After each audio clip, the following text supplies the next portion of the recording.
जो एक parliamentary decorum होता है पार्लियामेंट में, उसको फॉलो नहीं किया।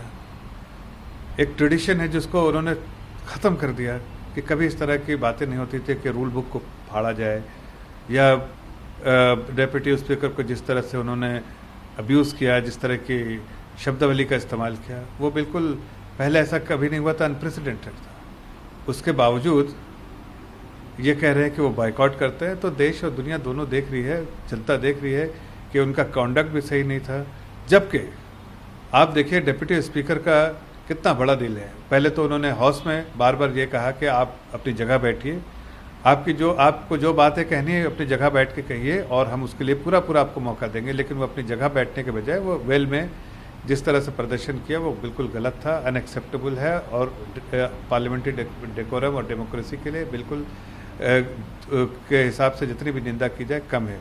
और उसके बावजूद हर्षवर्धन जी जो डेप्यूटी स्पीकर हैं, वो उन लोगों को जो बाहर बैठे थे, 8 जो सस्पेंडेड एमपीज़ थे, उनको जाकर चाय पिलाई सुबह में। और ये एक कॉन्डक्ट है और एक उनका कॉन्डक्ट है। देखिए खुद अपने आप में दिखता है कि दोनों किस तरह की चीज़ें जो है पेश कर रहे थे दुनिया के और देश के लोगों के सामने। संसद से सड़क तक कांग्रेस ले जाकर देश में धरने प्रदर्शन करने की बात कर रही है, अभी इसमें वो किसान बिल को लेकर।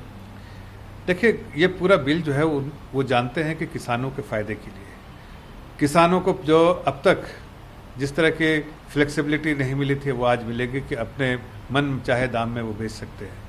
और इसके लिए सरकार बिल्कुल कमिटेड है कि किसानों की आमदनी बढ़ानी है। और पिछले आप देखिए उनके कार्यकाल में स्वामीनाथन कमेटी की रिपोर्ट आई थी। अगर वो वाकई किसानों के गुणगान गाते हैं तो स्वामीनाथन कमेटी की रिपोर्ट को इम्प्लीमेंट करना चाहिए थे, लेकिन उन पर गलत पड़ता रहा, उस पर डस्ट लगता रहा, लेकिन कभी उन्होंने पलट के देखा नहीं उस रिपोर्ट के बारे में। और आज उसकी चर्चा करते हैं LOP floor of the house में।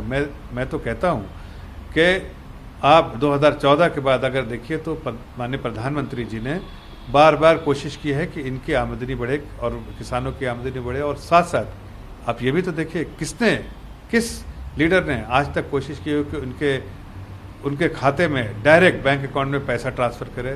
प्रधानमंत्री की ये सोच और बार बार जिस तरह से उन्होंने इनिशिएटिव लिया है, वेलफेयर प्रोग्राम बनाया किसानों के लिए, फार्मर्स भाई बहनों के लिए, वो अपने आप में सबके सामने है। और सब देख सकते हैं कि ये सरकार शुरू से कोशिश कर रही है कि किसानों की आमदनी बढ़ाए।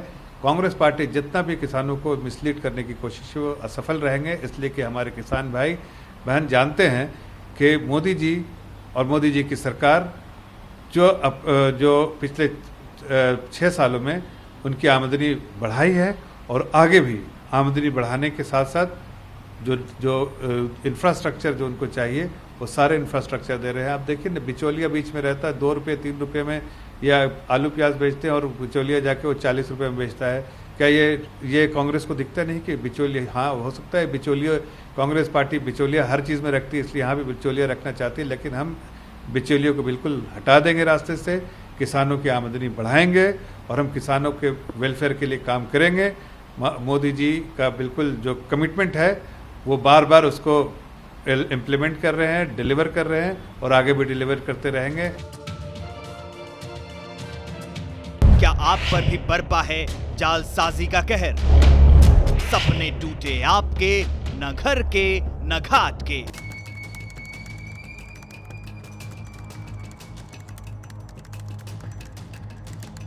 देखिए लूट घर हर रात 9:30 बजे। फिक्र आपकी,